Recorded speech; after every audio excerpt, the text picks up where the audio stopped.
Right, a second spike had dropped.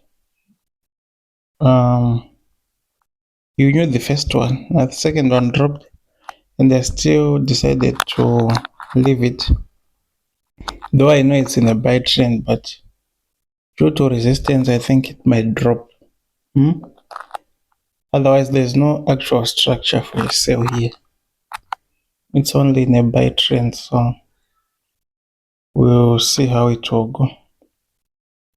And I'm in losses, 57 cents. Remember, we're going to close at $1.45. So we still have a big range.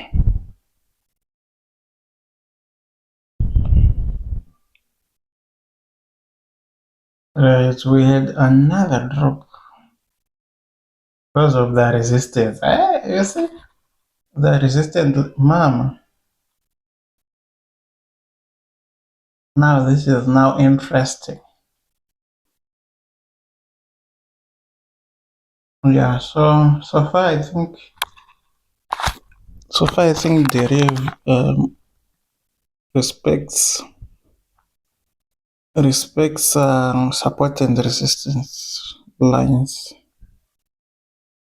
Yeah, but it's not moving in the way I want. I want to close something like 70 cents at least because I've put $2. But it's rotating on 28 cents, 30 cents. I mean, that's not much. Now, no clear structure. No clear structure, just that it has hit resistance. That's why I draw. Oh, yeah, you see what I mean. Oh, yo, I like this.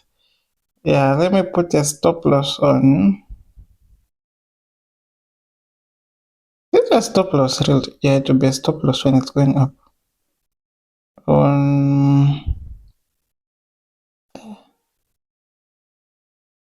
Let me go and see how it is in M1. That's how I would understand. Oh, okay. Stop loss.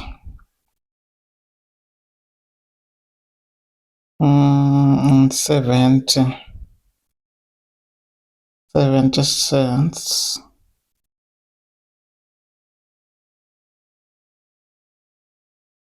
Okay, I could have closed the whole dollar something, but you can't tell if the candles are done. You close early and it continues dropping and you lose. So it's better to sacrifice a few cents. Yeah. So that maybe it was going to move to $3. You never know. Okay, this is now very interesting.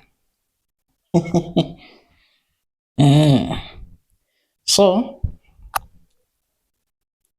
we are going towards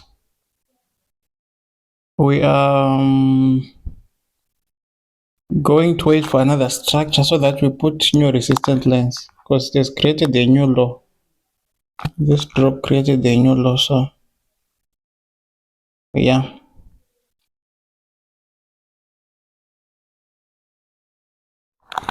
There's something I want you to see. You don't draw trend lines on every new low, or depending on what you are trending. Now we're on MT5. If we are to okay. if, if we are to draw a new, I'm distracted. Oh, another candle. That is interesting. If we are to draw a new low,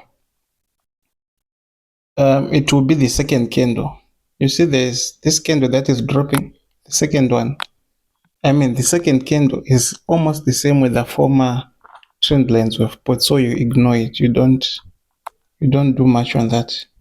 So just leave it until the market moves and moves and moves, and it's still a low.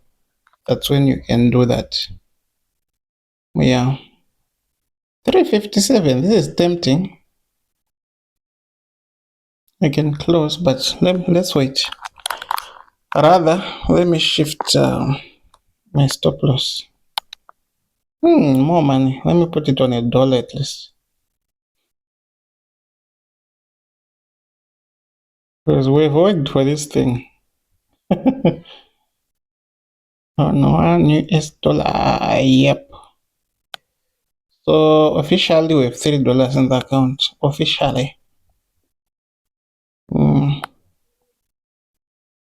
So on M1, good thing we now have new resistance on M1, which is, does this still, yeah. Are you seeing where the center, where that blue thing is?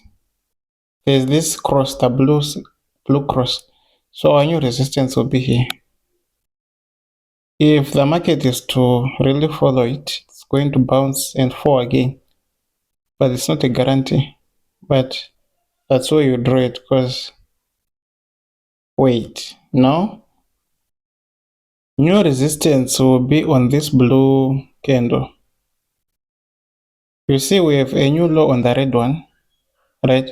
So you come on this blue candle, you put a line here, you put another line here. So it should break this, but depending on how strong it is. But that's where the resistance will go. But I can't draw now because it's still moving. After you draw, it will go down again. So let's wait and see how the things will go. Right, there's a trick I want to teach you. I like it. You can sacrifice the money you have. You know, we already have $1. So let's sacrifice 50 cents. So what am I going to do?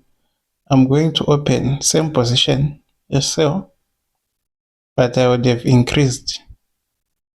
We're going to put it 4. I hope it's going to allow. So you go and sell. Not enough money. Okay, let me put H3.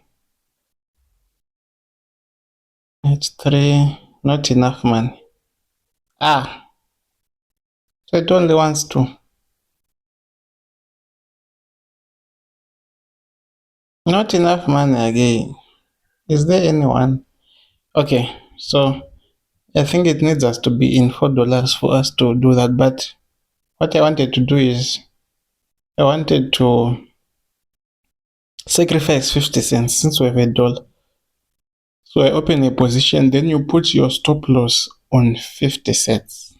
You get what I mean? When you make a loss, it will hit 50 cents, but you already have $1, so you're covered. Yeah. If we manage to do $4, I'm going to do it, you see. But at that moment, it will be tricky because candles will be done probably.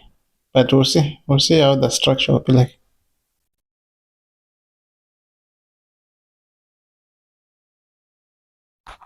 Right, where the resistance here. So let's see if it will pass the resistance. Usually, sometimes it can just drop a small candle and continue. But since it's already selling, it might have a huge drop, but it's not usual. Usually it drops a small candle, then it goes. So let's see if it's going to survive it. Yeah, so I think it has broken through resistance, so it will move up to up. It might move up to up there. Actually, so I used to trade these buys. I used to when I got 400, but I will never do it again. It's so risky because the that will form, how do you call it? The drop that will come will be too much. It will be too much. I don't know how I used to balance it, but I used to manage. So now the difference is buy is not volatile. As you are seeing, it's going up. So it's easy for buy to hit stop loss. It just hits it there and there. But if you put a stop loss on sale, it doesn't respect that stop loss. I don't know how Deriv was set up. Maybe it's because it's faster or I don't know. But it will just break it very quick to break it. Like you have put, let's say I've put for 50 cents, it will hit 70 or even $1. So now if I'm trading without a stop loss where there are spikes, I mean that is death. You'll be applying to die.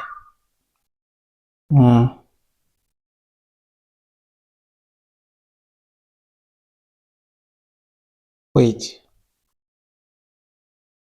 We put stop loss or dollar. What happened?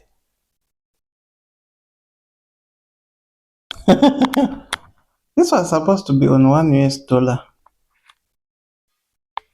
Why is it on 86? Let me see what I've done.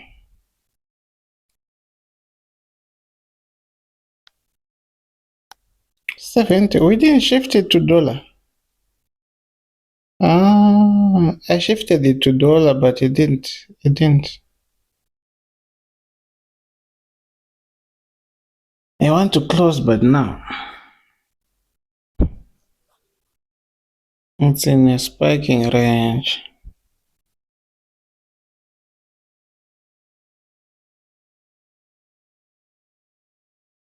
Okay, let me just leave it. It's 70. But we had updated it to dollar. So by now it should have closed. This video has reached 11 minutes. We're supposed to end at 10, so this is not part 2, I'll do part 3.